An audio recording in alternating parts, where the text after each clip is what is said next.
Good day! Ngayon nga po ibigay po natin ang latest team standing. Syempre ngayong araw at game result. At hindi lang yan, PBL game schedule sa August 28, 2025.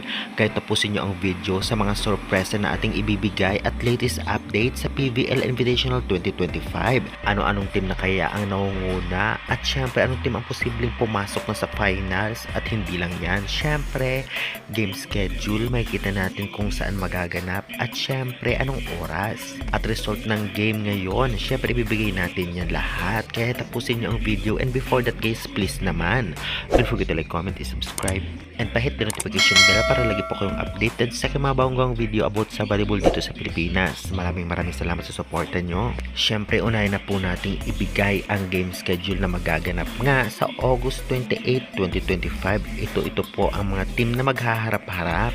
Una maghaharap nga ay ang Signal HG Spikers versus Kobe Shinhwa University 4 PM at ang venue nito ay sa Smart Araneta Coliseum. Masusundan naman po ito 6:30 PM ang bakbakan ng PLDT High Speed Hitters versus Sauce Coffee Thunderbells. Ang venue sa Smart Araneta Coliseum at mapapanood po niyo ito sa Signal Apps at Pilipinas Live Apps, ngunit may bayad. Meron din po nito sa One Sports or One Sports Plus kung kayo po ay may cable sa inyong bahay. Kaya good luck na lamang sa lahat ng teams. Ngayon ibibigay po natin ang game result ngayong gabi sa mga naging laban ngayon at naglaban-laban. Anong team kaya ang nanalo at sino ang player of the game? At syempre susundan ito ng team standing na latest, kaya tapusin nyo ang video.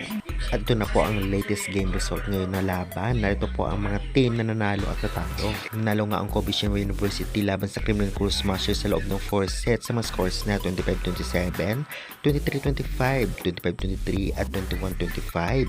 Samantalang sa second game naman sa laban ng Cherry Tigo versus Sauce Coffee, nanalo ang Cherry Tigo sa loob ng 3 straight sets sa mga scores na 17-25, 17-25 at 23-25.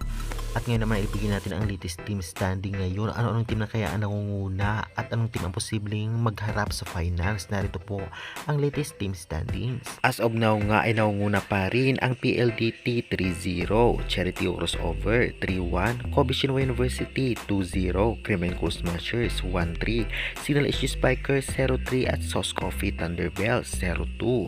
Grabe, napakalaki ng chance makapasok ng Cherry Tigo o Kobe Shinhwa.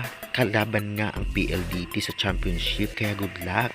Mababago pa sa mga susunod na laban, ngunit napakalaki ng chance na sa battle for bronze na lang ang Criminal Cool Smashers kasama ng mga matatalo pang nasa mataas na standings.